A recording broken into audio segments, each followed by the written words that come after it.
Commander Thexnal adjusted his bioluminescent collar insignia for the third time this morning, watching the pristine corridors of Kethvar Military Academy gleam under the artificial twin sun lighting.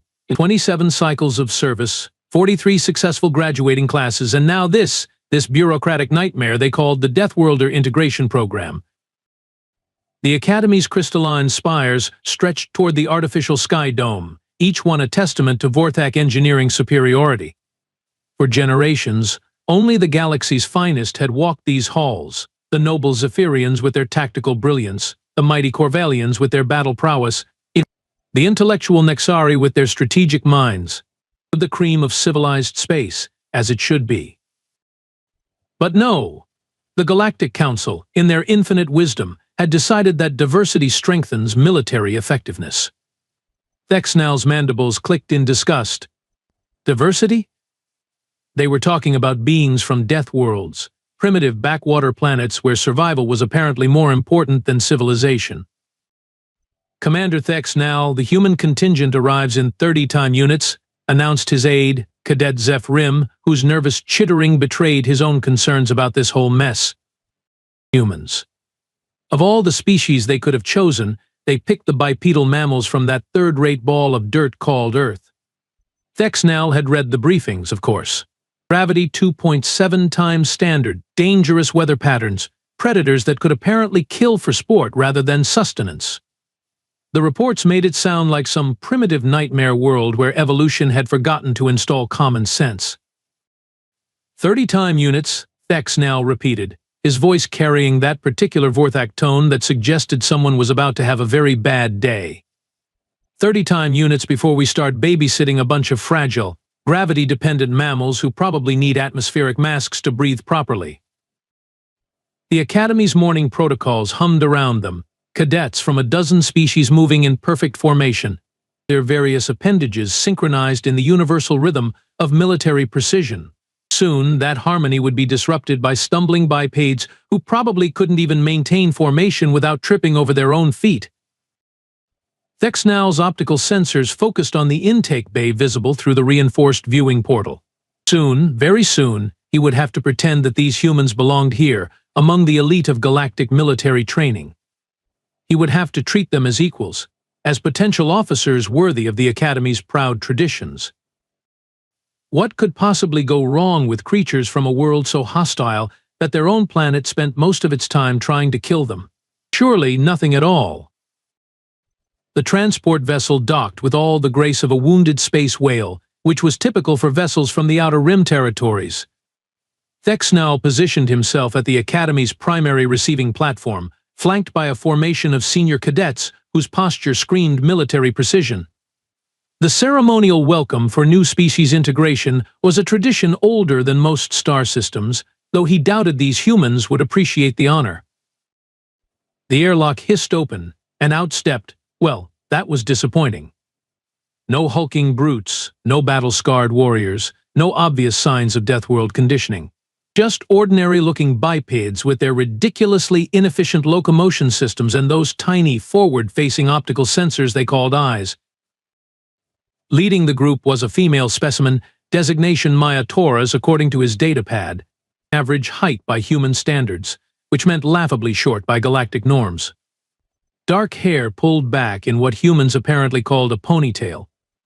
Because everything they named sounded like primitive animal references. She moved like someone who had never experienced proper gravity in her life. "Look at them," whispered Cadet Velthix, a Corvellian whose species prided itself on warrior traditions spanning millennia. "They look so soft. Are you certain they are from a death world?" Zeph Rim's antennae twitched nervously. Perhaps the reports were exaggerated? I mean, how dangerous could their world really be if they evolved to look so harmless? Thexnal's internal assessment was already forming. The Torres female appeared to weigh perhaps half what a standard cadet should. Her limbs were thin, clearly lacking the dense muscle structure necessary for serious combat training. Those hands of theirs, with their ridiculous individual digits, looked like they would snap under the lightest pressure. And those eyes, those tiny, soft eyes that probably couldn't even detect movement in low-light conditions. "Attention, human contingent," Thexnal announced, his voice projecting across the platform with practiced authority. "Welcome to Kethvar Military Academy, where we forge the galaxy's finest military officers through rigorous training protocols designed for advanced civilizations." Maya Torres stepped forward, offering what humans called a salute, another quaint primitive gesture involving hand placement. "Thank you, Commander. We're honored to be here and ready to begin training." "Ready?" Thexnal almost laughed. Tomorrow's combat drill scenario would involve standard Vorthak military exercises, the same ones that had been safely conducted for decades with species possessing proper evolutionary development. Of course, they would need to implement special safety protocols for the humans. Reduced gravity simulation, padded equipment, probably medical teams on standby for when these fragile creatures inevitably injured themselves. "Your first training exercise begins at dawn cycle," he informed them. "Standard combat drill procedures will apply, though naturally we will make appropriate accommodations for your species' particular limitations." Maya Torres nodded politely, though something flickered in those small human eyes that Thexnal couldn't quite identify. Probably fear, he decided. Fear of failing to meet galactic standards.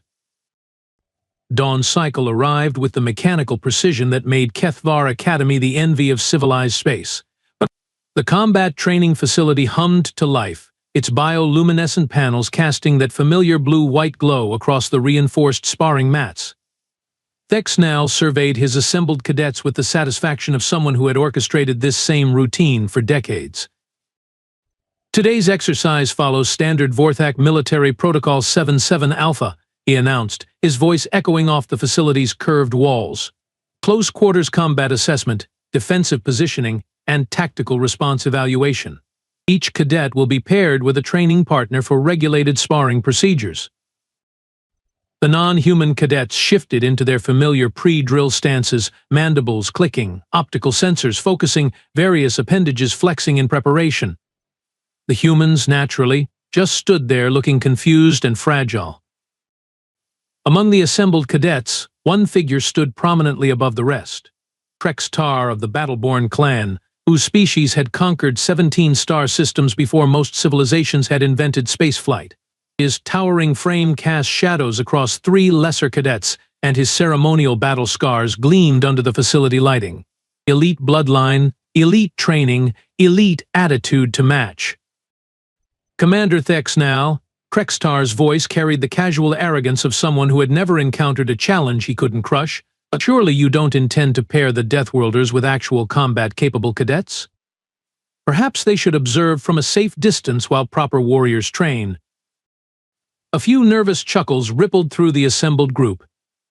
Thexnal felt his mandibles twitch in what might have been amusement. The young Battleborn had a point, though Academy protocol demanded equal treatment regardless of species capability. "Standard pairing procedures will apply, Cadet Krex Tar. Random assignment ensures unbiased training opportunities." "Random assignment," Krex Tar repeated, his forearms flexing in what his species considered polite disagreement. "Of course, Commander. Though I do hope the medical teams are prepared for accidents. These smaller species can be so easily damaged during routine exercises." Maya Torres, standing barely chest-high to most of her fellow cadets, remained silent.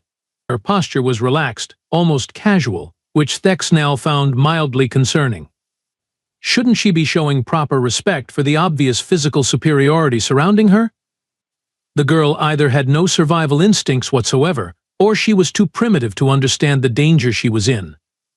"Training pairs will now be assigned," Thexnal announced, consulting his datapad. "Cadet Velthix with Cadet Zorn Dai, Cadet Helvar with Cadet Nix Atel, Cadet Krex Tar with..." The pause stretched just long enough for every being in the facility to hold their respective breathing apparatus. Random assignment was, of course, completely random. The quantum selection algorithm couldn't possibly have known what it was doing when it paired the galaxy's most arrogant warrior caste cadet with the most fragile-looking Deathworlder in the group. Cadet Krex Tar with Cadet Maya Torres. The silence that followed was so complete that Thexnal could hear the facility's life support system cycling. Krextar's mandibles spread in what his species considered a predatory grin. Several cadets took instinctive steps backward, as if proximity to the upcoming disaster might somehow contaminate them. "Excellent," Krextar rumbled, his optical sensors fixed on Maya with the intensity of someone examining an interesting insect. "I shall endeavor to be gentle with our Deathworld guest. Wouldn't want to damage her before she has a chance to experience proper galactic combat techniques." Maya Torres simply nodded, rolling her shoulders in a motion that Thexnal assumed was some sort of primitive warm-up ritual.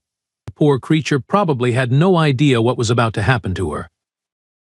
"Pairs will engage in regulated sparring," Thexnal continued, though he was already mentally preparing the incident report. "Standard safety protocols apply. Medical teams are standing by. Begin when ready." What happened next would be analyzed, reanalyzed, and debated in military academies across 17 star systems for the next 3 decades. But in that moment, Thexnal was simply watching what he assumed would be a very brief, very one-sided demonstration of why integration programs were bureaucratic disasters waiting to happen. The other sparring pairs had begun their exercises with the ritualistic precision expected of advanced military training. Careful positioning, measured movements, respectful acknowledgement of opponent capabilities, standard procedure that had worked flawlessly for generations. Krextar, however, apparently decided that standard procedure was beneath him. "Let me show you how real warriors engage," he announced, his voice carrying that particularly grating tone that suggested he was doing everyone a favor by existing. "On my world, we don't waste time with ceremonial posturing." Maya Torres had assumed a basic defensive stance, which to Thexnal's trained eye looked utterly inadequate. Her feet were positioned wrong, her balance seemed off, and those ridiculous human arms were held in a configuration that would have earned failing marks in any first-year combat class. She looked like someone trying to remember instructions from a manual she had only skimmed. Krextar moved with the fluid confidence of someone who had never lost a fight, never doubted his superiority, he never encountered anything that couldn't be solved with superior strength and intimidation. His approach was casual, almost bored, as if he was reaching for a piece of equipment rather than engaging a training partner. "Here, little Deathworlder," he said, extending one of his massive hands toward Maya's arm, "let me demonstrate proper grip techniques for close combat situations." And that, Thexnal realized later, was the exact moment when everything changed. Krextar's hand closed around Maya's upper arm with what he probably considered gentle pressure. To most species, it would have been a controlling grip, firm but not damaging. To a human, apparently it was something else entirely. The transformation was so fast that Thexnal's optical sensors almost missed it. One moment, Maya Torres was standing there looking confused and helpless. The next moment, she was moving with a speed and precision that defied every assumption about Deathworld evolution. Her free hand came up, not in the wild flailing motion Thexnal expected from a panicked primitive, but in a controlled arc that intercepted Krextar's extended arm at precisely the right angle. Her other hand twisted in his grip, not trying to pull away but leveraging the contact point in a way that basic physics suggested should be impossible for someone of her size and apparent strength. There was a sound. Not a crack, not a snap, not even a break. It was more like the sound of a structural support beam giving way under load, a deep, wet, grinding noise that spoke of joints separating in ways that nature had never intended. Krextar's triumphant expression transformed into something that Thexnal had never seen on a battleborn face before. Confusion, pain, and underneath both of those, something that might have been fear. The elite cadet's arm, the same arm that had been reaching out to demonstrate proper grip techniques, was now bent at an angle that violated several fundamental principles of anatomy. His elbow, which moments before had been a perfectly functional joint capable of supporting twice his body weight, was now pointing in a direction that suggested his forearm had decided to explore new career opportunities. "That," Maya said in a voice so calm it was almost conversational, "is what happens when you grab someone without permission." The silence that followed was so profound that Thexnal could hear his own circulatory system pumping biofluid through his auditory chambers. Every cadet in the facility had frozen mid-motion, their various optical sensors locked on the impossible scene before them. Krextar, the pride of the Battleborn clan, the elite warrior whose ancestors had conquered star systems, was making sounds that his species had no words for. High-pitched, keening noises that suggested his nervous system was processing information it had never been designed to handle. Maya released her grip and stepped back, her posture returning to that same relaxed, almost casual stance she had maintained throughout the entire encounter. As if disabling a warrior twice her size was just another routine training exercise. The medical team to Training Facility Alpha, Thexnal heard himself saying, though his voice sounded like it was coming from someone else's vocal apparatus. Priority 1 medical emergency. Combat injury requiring immediate attention. The medical team arrived within moments, their equipment humming with the efficiency of beings who had dealt with training injuries before. But as they examined Krextar's ruined elbow, their expressions suggested this was not the type of injury they had been prepared for. "Commander, Doctor?" Evlak reported, his usually steady voice carrying an undertone of professional bewilderment. This appears to be a textbook example of hyperextension trauma, but the force required to achieve this level of joint displacement in a Battleborn physiology should have been, well, impossible for a human to generate. Maya Torres stood quietly nearby, waiting for further instructions like any other cadet. The medical bay's emergency lighting cast harsh shadows across Krextar's pain-contorted features as Dr. Hevlak worked with the practiced efficiency of someone who had seen every conceivable training injury, except apparently this one. "The joint separation is complete," he muttered, his 6 hands manipulating diagnostic equipment with frustrated precision. "Ligament damage is extensive, bone displacement is severe, and the muscular trauma suggests impact force equivalent to a small shuttle collision." Thexnal found himself staring at Maya Torres, who sat on a nearby medical bench with the same relaxed posture she had maintained throughout this entire impossible situation. She wasn't gloating, wasn't celebrating, wasn't even showing signs of adrenaline response. She was just waiting. "Cadet Torres," he began, then stopped.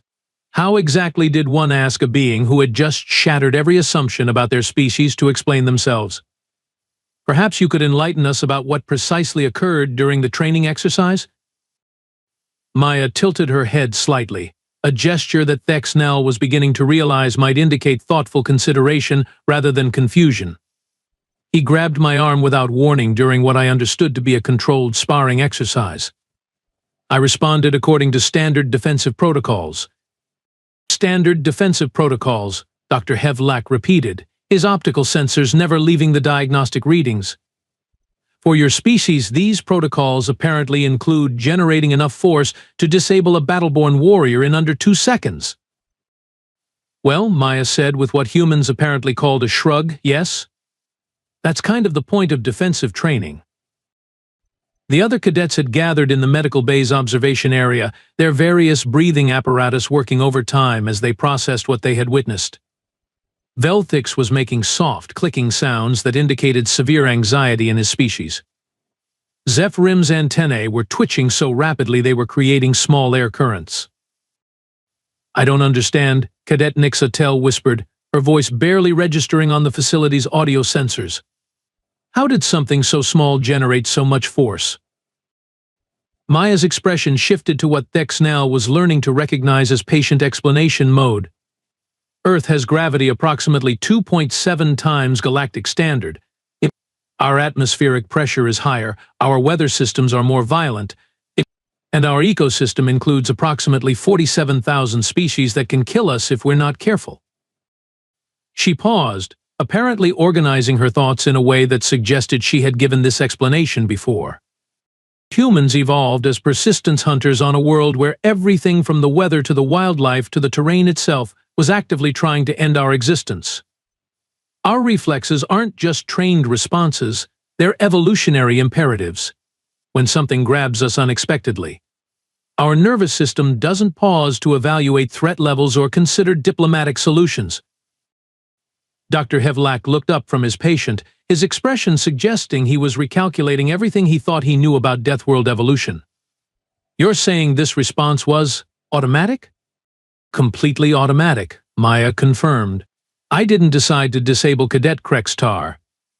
My nervous system detected a potential threat, analyzed the optimal response trajectory, and executed appropriate defensive measures before my conscious mind finished processing what was happening. The silence that followed this explanation was different from the stunned quiet after the incident. This was the silence of beings whose fundamental understanding of reality was being systematically dismantled and reconstructed. The Force generation, Thex now found himself asking, though he wasn't sure he wanted to know the answer, how is it possible for your muscle structure to produce such results? Maya's expression brightened, as if this was her favorite part of the explanation. Dense bone structure from high-gravity evolution, muscle fiber density approximately 3 times galactic average, and reflexive targeting systems that have been refined by millions of years of avoiding death on a daily basis. She gestured toward the still-groaning Krextar. His species evolved on a world where strength and intimidation were sufficient for survival. My species evolved on a world where speed, precision, and overwhelming response to threats were the only things that kept us from being eaten by our own planet. Cadet Velthix made a sound that his species used to indicate existential terror. Are you saying that all humans possess these capabilities? All humans who survive to adulthood, Maya replied matter-of-factly. The ones who don't develop proper reflexes tend to get removed from the gene pool fairly early. Natural selection is quite efficient on Earth. Thex now felt his worldview rearranging itself around this new information. The fragile Deathworlders weren't weak beings who had somehow survived despite their limitations. They were apex predators who had been shaped by environmental pressures that would have sterilized most worlds. The integration program, he said slowly, assumes that different species will adapt to Academy standards through training and conditioning. Oh, we're very adaptable, Maya agreed cheerfully.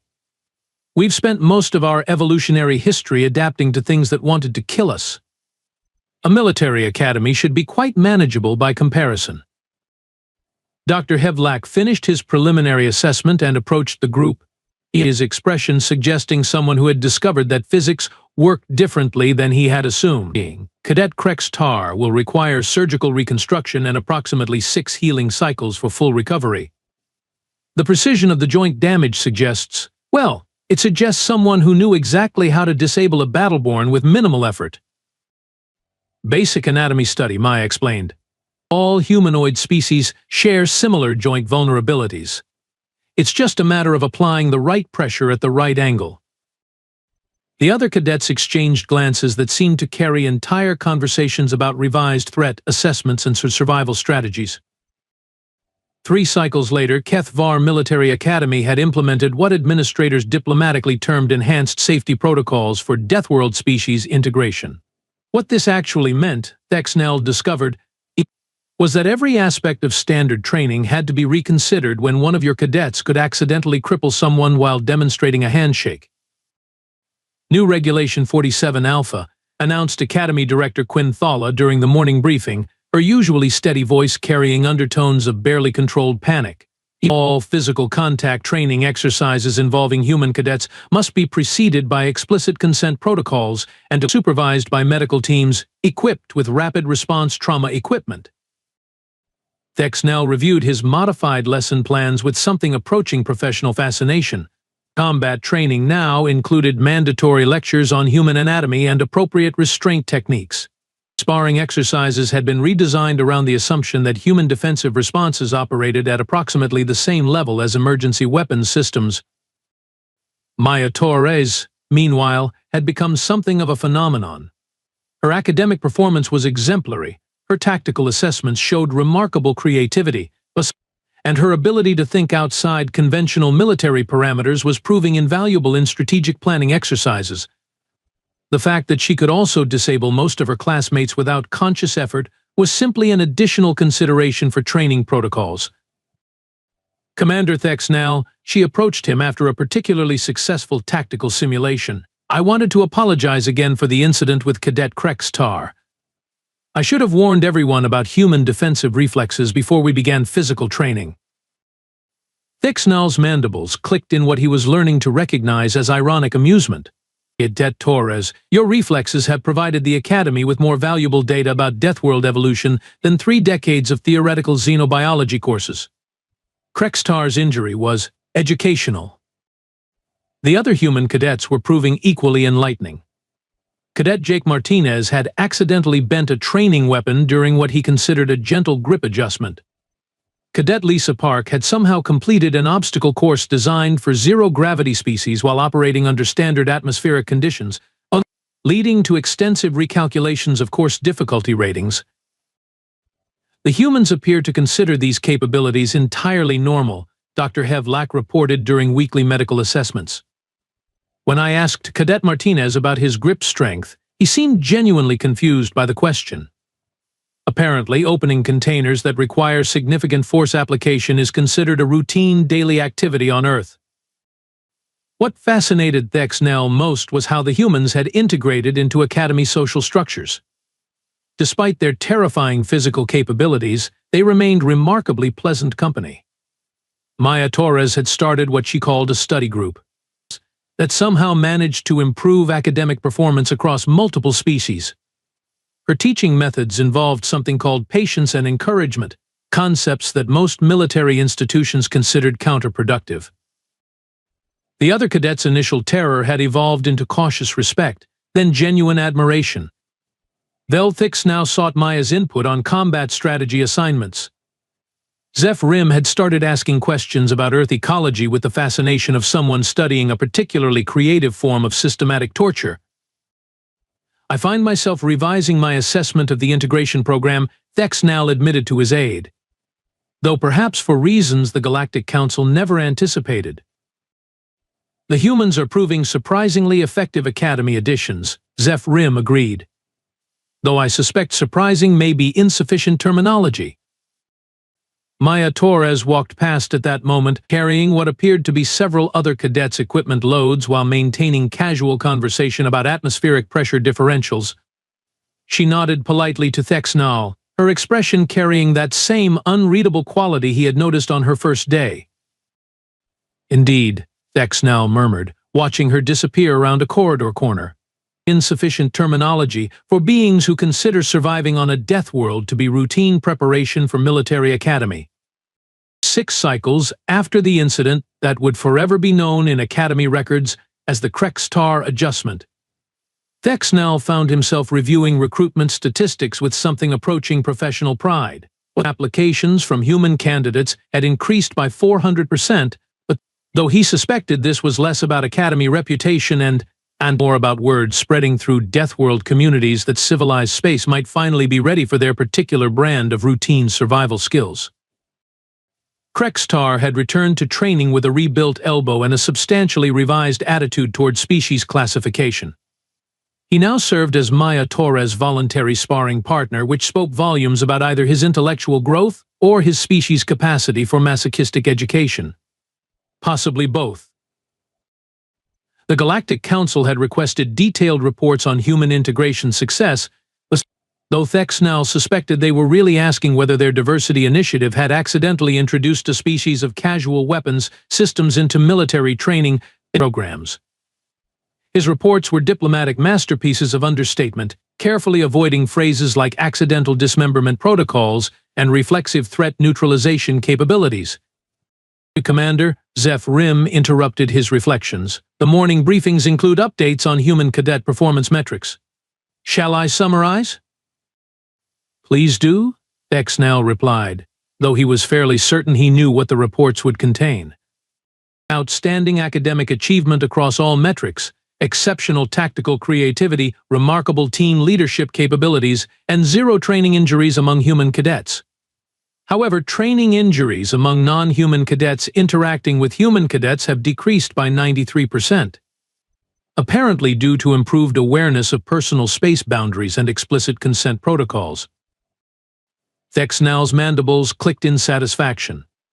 The Academy's prestigious reputation remained intact, their training programs had achieved new levels of effectiveness, and the galaxy was slowly learning that fragile was perhaps not the most accurate descriptor for beings whose planet had spent millions of years conducting comprehensive stress testing on their evolutionary development.